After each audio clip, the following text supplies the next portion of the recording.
airplane with the smoke coming out of the jet engines. This is a huge... Wayne Carini is one of the most respected names in the classic car industry. As the star of Chasing Classic Cars, he's built a reputation as a skilled restorer, businessman, and trusted expert in the world of vintage automobiles. His passion for rare and historic cars has made him a household name among car enthusiasts. But even legends can find themselves in troubled waters. Despite his decades of success, Carini's reputation was shaken by legal disputes that raised serious questions about his business dealings. Before we enter in the video, hit the like button and don't forget to subscribe our channel for more entertaining videos. One lawsuit involved a high-stakes battle over a rare 1934 Pierce Arrow coupe, a case that spanned nearly a decade and multiple owners, ultimately landing in court. Another case involved a luxury Lamborghini Gallardo, where a customer alleged they were misled in a high-dollar sale. These legal battles weren't just about money, they put Carini's credibility on the line. How did he end up in these lawsuits? Was he at fault, or was he simply caught in the crossfire? And what impact did these controversies have on his career? Let's dive deep into the real reason Wayne Carini was sued and uncover the full story behind these legal battles. The 1934 Pierce Arrow lawsuit, 2010 to 2020. A deal gone wrong. Story begins in 2010 when an Australian antique car collector named Robert Richmond traveled to the United States in search of a 1934 Pierce Arrow coupe, a rare and highly sought-after classic. Because he couldn't personally handle the transaction, Richmond enlisted the help of an American car restorer named Gary Dixon. The plan was simple. Dixon would inspect the car, purchase it, restore it, and then ship it to Australia for Richmond. Richmond, trusting Dixon, paid $98,000 upfront, expecting the car to arrive within weeks. But that never happened. Instead, Richmond never received the car, and over time, communication with Dixon became more and more strained.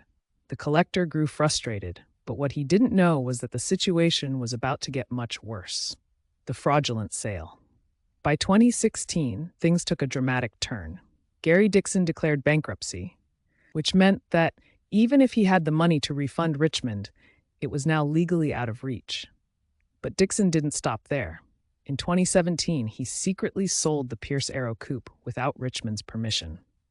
He handed over fraudulent ownership documents, making it appear as though he was the rightful owner. This is where things started to spiral out of control. Wayne Carini gets involved. The car eventually made its way to Galling Motors, Inc., a dealership specializing in vintage automobiles. At this point, Wayne Carini enters the picture. Galling Motors wanted an expert appraisal, and they reached out to Karini, who was widely recognized for his knowledge of classic cars. Karini evaluated the vehicle and estimated its value at $100,000 to $120,000. He saw potential in the car and decided to purchase it himself for $110,000. At this point, Karini had no reason to suspect anything illegal. The fraudulent documents seemed legitimate, and he believed he was making a standard business deal. But the story was far from over. The auction and the soaring price tag. After acquiring the Pierce Arrow coupe, Karini was approached by RM Auctions, now RM Sotheby's, a prestigious auction house. Initially, Karini was hesitant to sell. He knew the car's value would only increase, and he wanted to hold on to it as a long-term investment. So he set a sky-high asking price of $250,000, expecting that it would deter potential buyers. To his surprise, RM Auctions immediately agreed to his price. The car was sold for $250,000. Later, RM Auctions resold it for $275,000, turning a $25,000 profit. At this point, the Pierce Arrow coupe had changed hands multiple times, increasing in value with each sale. But there was one major problem. Robert Richmond still had no idea that his car had been sold. The shocking discovery and legal action. It wasn't until 2018 that Richmond tracked down his missing vehicle. He discovered the Pierce Arrow had been sold at auction and was now owned by a private collector. He contacted every party involved, from RM Auctions to Karini to Galling Motors, piecing together the history of the car's illegal sale. The final buyer, upon learning the truth, agreed to return the car to RM Auctions.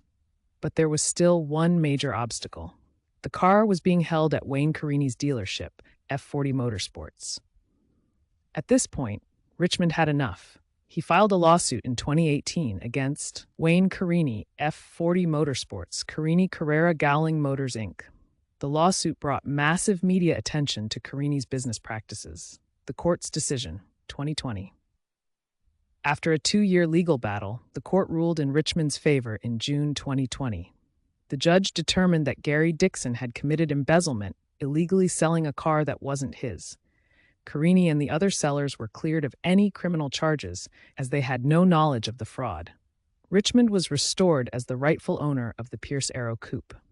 Karini and the others had to refund the final buyer, including restoration costs. Although he wasn't found guilty of wrongdoing, the lawsuit damaged Carini's reputation, raising concerns about the importance of due diligence in high-value transactions.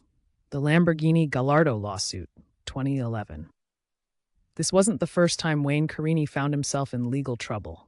In 2011, Carini's business, F40 Motorsports, was sued over the sale of a 2007 Lamborghini Gallardo.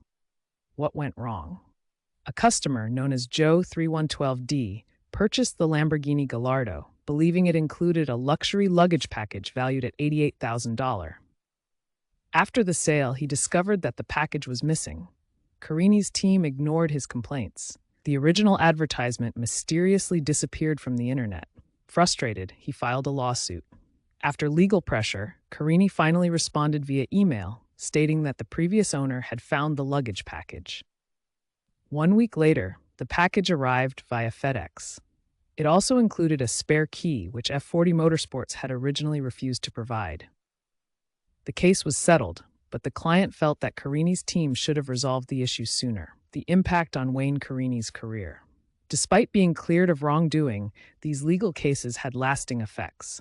The Pierce Arrow lawsuit hurt his reputation in the collector car market.